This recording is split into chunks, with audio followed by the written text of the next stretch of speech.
In today's video, I'm going to teach you how to recover your Trello account and reset your Trello password.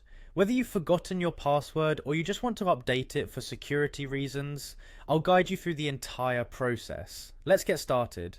First things first, open your web browser and head over to Trello.com. This is the homepage for Trello, where you can access all your boards and cards. Once you're there, look for the login button, which is typically located at the upper right corner of the page. Go ahead and click on that. You'll be redirected to the login screen. If you're having trouble accessing your account, don't worry. Right beneath the login form, you'll notice the can't log in link. Click it. This will take you to a page specifically designed to help you recover your account. Now you'll be prompted to enter the email associated with your Trello account. This needs to be the email you used when you first signed up for Trello. Enter your email address and make sure it's spelled correctly to avoid any delays.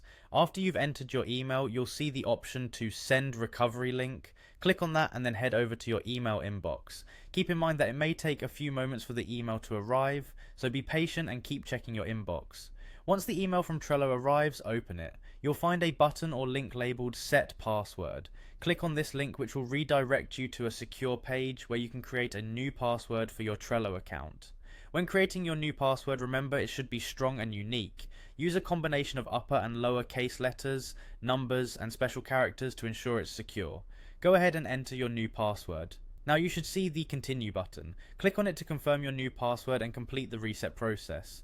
This action will update your Trello account with your newly created password, and you'll be all set to log in again. And there you have it. Your Trello account is now recovered.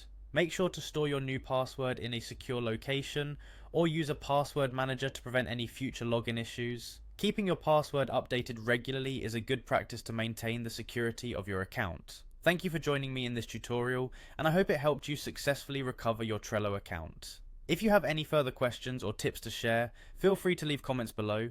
Don't forget to subscribe for more helpful guides and tutorials. See you next time.